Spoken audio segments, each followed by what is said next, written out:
The coffee shop fell deathly quiet when the biker's fists slammed the table, splashing coffee across the old man's book.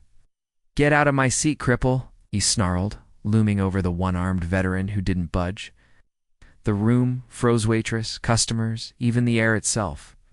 But in the corner, a young black man in a baseball cap looked up, his eyes cutting like a blade. To the bikers, he was just another face sipping a latte. What they didn't know, what no one in that small-town diner could have guessed, was that the man in jeans was a tomb guard, trained to honor the fallen and protect the living.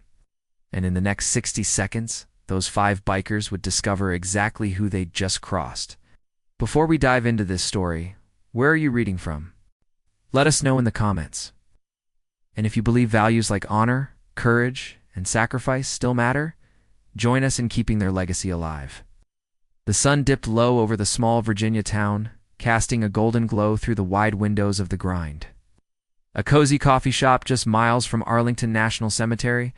It was Sunday morning, 8 a.m., and the place hummed with the gentle rhythm of a weekend crowd.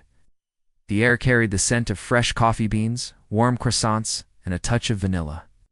Behind the counter, the espresso machine hissed, mingling with the clink of mugs and soft chatter. Black and white photos adorned the walls, snapshots of the town's past. From 1950s storefronts to local soldiers heading off to wars long gone. One faded picture near the register showed a young Marine in Vietnam, his face etched with quiet resolve. Most didn't notice it, but the regulars knew who it was. Calvin Pops Jackson, or Pops to the locals, sat in his usual spot by the window. A worn paperback about the Korean War opened before him. At 70, Calvin was a fixture at the grind, showing up every Sunday like clockwork. His gray hair was neatly cropped, his denim shirt buttoned neatly, and a small Marine Corps pin shone on his jacket. His left sleeve was pinned just below the elbow, a silent testament to the arm he'd lost to shrapnel in Vietnam. 1971. Calvin's brown eyes, keen and steady, scanned his book, but his posture was alert. A holdover from his Marine days that never faded. Across the room, Marcus Tate, Lieutenant Marcus Tate to his unit, sat at a corner table, blending into the crowd. At 30, Marcus, a black man, was a tomb guard at Arlington. One of the elite soldiers who stood watch over the tomb of the unknown soldier. Today was his day off, and he'd swapped his crisp dress blues for a gray t-shirt, jeans, and a baseball cap pulled low. His laptop sat open work emails half-read, but his attention drifted to the familiar rhythm of the coffee shop. Marcus knew Calvin from a veterans event months earlier, where the older man's Vietnam stories had left a mark. They'd exchanged a nod when Marcus walked in, a quiet respect between men who understood service.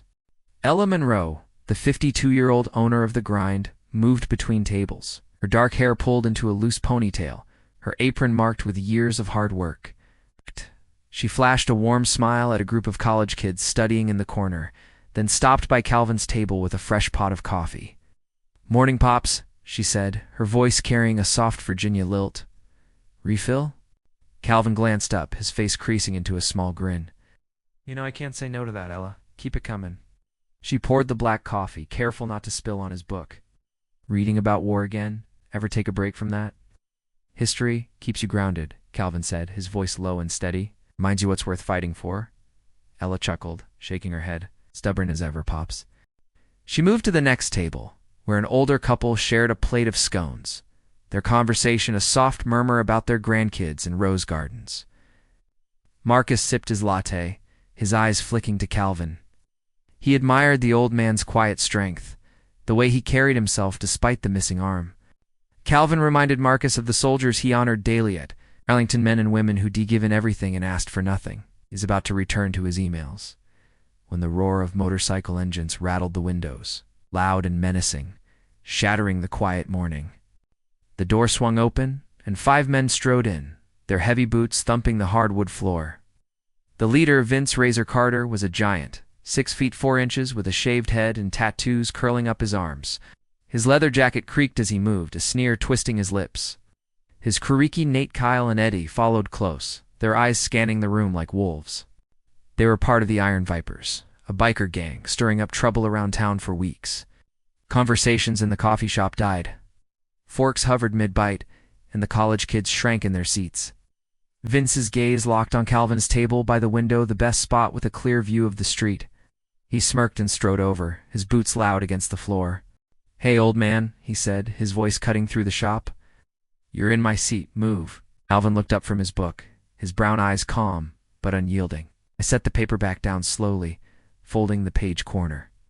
"Been sitting here every Sunday for 12 years, son," he said, his voice steady with a faint Georgia drawl. "Plenty of tables. Find another." Vince's smirk faded, his face hardening.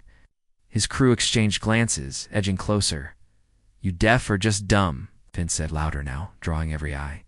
"This is my table now. Get up or I'll drag you out." The shop went silent. The older couple stared at their scones. The college kids froze, and Ella gripped the coffee pot tighter. Calvin didn't move. He took a slow sip of his coffee, his one hand steady, and met Vince's glare. "Not looking for trouble," he said. "But I'm not moving either. Earned my place here a long time ago." Vince laughed, a harsh, grating sound. "Earned it. It's you. Some kind of war hero." He leaned closer, his shadow falling over Calvin. "You're just an old man taking up space. Move or I'll move you." Ella stepped forward, her voice shaky but firm. "Vince, that's enough. Leave him alone. He's a good man. Stay out of this, Ella," Vince snapped, turning to glare at her. "Unless you want trouble too?" Ella froze, her face pale. The other customers looked away, afraid to draw Vince's attention. Calvin touched the Marine Corps pin on his jacket, almost absently. "Faced worse than you, son," he said quietly. "And I'm still here." Vince's face twisted with rage. He snatched the pin from Calvin's jacket and tossed it to the floor. The small metal emblem skidded across the hardwood, stopping near the counter. Then Vince grabbed Calvin's coffee mug and dumped it onto the table, the dark liquid soaking his book and dripping to the floor. The sound of the mug hitting the table echoed like a gunshot. Ella gasped, stepping forward. "Vince, stop it. Can't shut up, Ella," Vince roared, pointing a finger at her. "Stay behind your counter, or you're next." Calvin stared at the spilled coffee, then at the pin on the floor. His jaw tightened, but he didn't move. He'd seen too much jungles, gunfire, the blast that took his arm to let a punk like Vince shake him. He thought of Vietnam, the brothers he'd lost, the promises he'd made to keep going. He wasn't about to let some loudmouth biker take that from him. Across the room, Marcus closed his laptop with a soft click. He'd been watching, listening, his body tense, but his face calm. He knew Calvin, not deeply, but enough to respect him. He'd heard the old man's stories at that veterans event, tales of courage, of carrying wounded men to safety, of surviving against the odds. Marcus's jaw clenched as he saw the pin on the floor, the spilled coffee, the way Vince loomed over Calvin like a bully targeting the weakest in the room. He stood, his chair scraping softly, and walked toward Calvin's table, his steps measured but purposeful. "Hey," Vince said, noticing Marcus for the first time. "What's this? You got a problem, buddy?" Marcus stopped a few feet away, his hands loose at his sides, his eyes locked on Vince. "Yeah, I do," he said, his voice calm but firm with a slight Carolina drawl. "You're messing with a man who doesn't deserve it." Pick up his pen, apologize, and walk away. Vince laughed, glancing at his crew. "Hear that, boys? This guy thinks he's a hero." He stepped closer, towering over Marcus. "How the hell are you? Some wannabe tough guy?" Marcus didn't blink. "Just someone who knows right from wrong." "Pick up the pen, Vince." "Last chance." The other bikers laughed, but it was uneasy. Ricky, a lean man with a scar on his jaw, stepped forward, cracking his knuckles. "You're out of your league, man. Back off before you get hurt." Marcus's eyes flicked to Ricky, then back to Vince. "I'm not the one who's going to get hurt," he said, "but I'm giving you a chance to do the right thing. Don't make this harder than it needs to be." Vince's grin vanished. He swung a heavy fist at Marcus's face, fast and brutal, expecting to end it right there. But Marcus was faster, sidestepped, grabbing Vince's wrist and twisting it in a smooth, practiced motion. Vince grunted in pain, his arm locked behind him, and Marcus shoved him forward, sending him crashing into a table. Cups and plates shattered, the sound sharp in the quiet shop. Ricky and Nate lunged at Marcus from both sides, fists raised. Marcus moved like he was born for this, because he was. As a tomb guard, He'd spent years honing his body and mind, and his close-quarters combat training kicked in like instinct. He ducked under Ricky's wild swing, driving an elbow into the man's ribs. Then spun and caught Nate's arm, twisting it until Nate dropped to his knees with a yelp. In one fluid motion, Marcus kicked a chair into Kyle's path as he charged, sending the biker stumbling into Eddie. The two crashed into the counter, knocking over a stack of mugs. The fight was over in under a minute. Vince sprawled across the broken table, groaning. Ow. Ricky clutched his side, gasping. Nate was on his knees, his arms still in Marcus's grip. Kyle and Eddie scrambled to their feet, but one look at Marcus's steady gaze stopped them cold. The shop was silent, save for the sound of shattered ceramic settling and the biker's heavy breathing. Marcus released Nate's arm and stepped back, his stance relaxed but ready. Act. "Pick up the pin," he said again, his voice low and even, and apologized to Calvin. Vince struggled to his feet, his face red with humiliation. He glanced at his crew, but they looked away, unwilling to meet his eyes. "Fine," he muttered, limping to the counter where the marine pin lay. He picked it up, hands shaking, and set it on Calvin's table. "Sorry," he mumbled, barely audible. Marcus shook his head, louder and mean it. Vince swallowed hard, his pride in pieces. "I'm sorry, okay?" he said, his voice clearer. "Die. Shouldn't have done that." He pulled a crumpled wad of bills from his pocket and tossed them on the table. For the coffee and the mess. Calvin looked at the pin, then at Vince. His face was unreadable, but his eyes were sharp. "Respect ain't something you take, son," he said quietly. "It's something you earn. You've got some work to do." Vince nodded, his bravado gone. He motioned to his crew and they shuffled toward the door, their boots scuffing the floor. The roar of their motorcycles filled the air as they sped off, leaving the shop in stunned silence. Then the applause started. The older couple stood, clapping loudly, the man calling out, "Semper Fi, Calvin." College kids joined in, their faces alight with awe. Ella rushed over, hands clasped, tears in her eyes. "Oh my God, Calvin, Marcus, are you okay?" she said, her voice trembling. "I didn't know what to do." Calvin smiled, patting her hand. "We're fine, Ella. You run a good place here. Don't let a few punks ruin it." Marcus slid into the chair across from Calvin, his heart still pounding from the fight. "You all right, Pops?" he asked, his voice soft. Calvin nodded, picking up his pin and wiping it clean with a napkin. "Shh." He pinned it back on his jacket, his hands steady despite the adrenaline. "Been through worse," he said. "But I appreciate you stepping in, Marcus. Didn't know you had that kind of fight in you." Marcus grinned, a rare break in his serious demeanor. "Guess I've had some practice."